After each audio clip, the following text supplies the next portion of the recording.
We often think that if we just get the money, the perfect grade, the ideal body, or that dream house, we'll finally be happy. But the reality is, when you actually achieve these things, the excitement only lasts a few weeks, or maybe just a few days, before you feel an overwhelming sense of emptiness. Why do we consistently misjudge what will make us happy? We have a deep fear of death.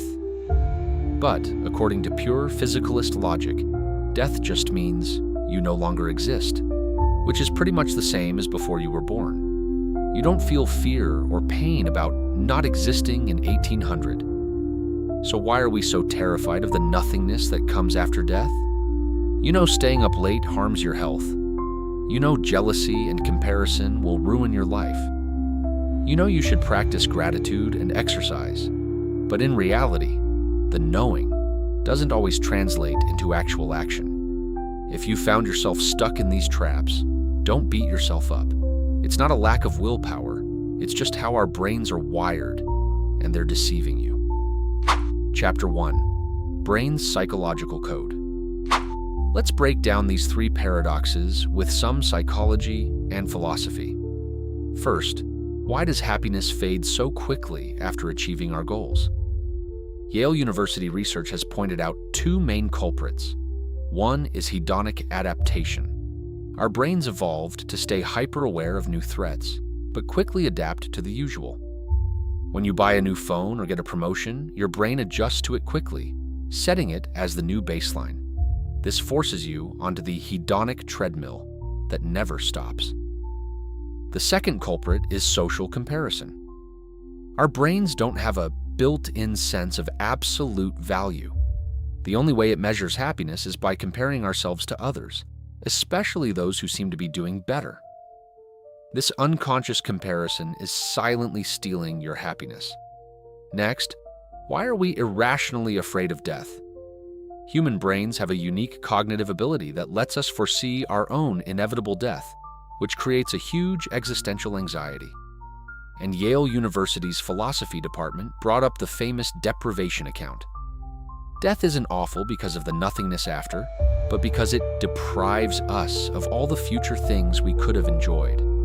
So it's not death we're afraid of, it's losing the future.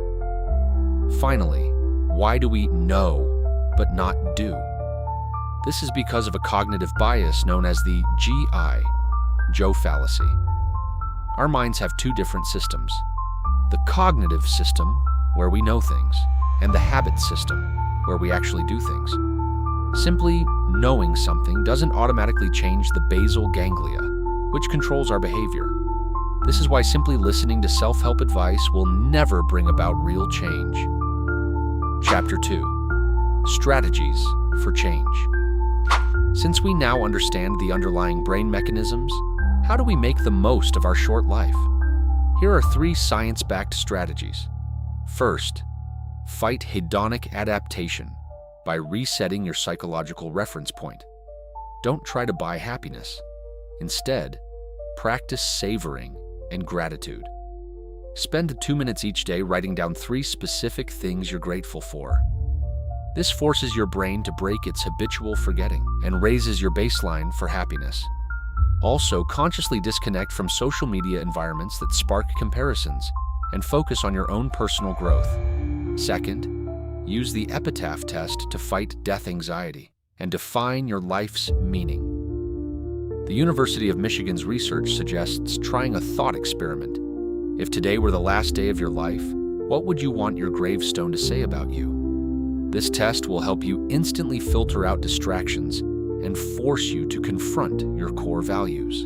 Don't live life like a grass-eating animal just surviving for basic needs. Find a higher purpose beyond your biological instincts. Third, aim for self-transcendence through effective altruism. The University of Pennsylvania's research shows that real happiness doesn't come from fleeting pleasures, but from lasting thriving. And Princeton University's research teaches us that the highest form of meaning comes from effective altruism. By aligning your personal strengths with helping others and improving the world, you gain profound moral fulfillment and, in a sense, Build a symbolic immortality that conquers the fear of nothingness. Chapter 3. Live with purpose. Life is truly short. It's so short that we don't have time to get trapped by cognitive biases, overwhelmed by pointless comparisons, or consumed by fear.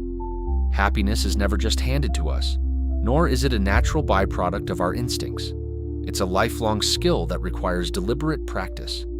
See through the illusion, but still love life, accept death, and embrace each today more passionately. Since the end point is inevitable from today forward, live out the version of yourself you want engraved on your epitaph. May clarity replace chaos, and peace fill your life.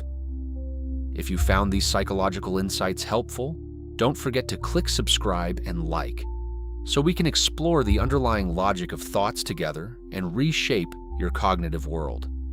Thanks for watching. See you next time in The Truth.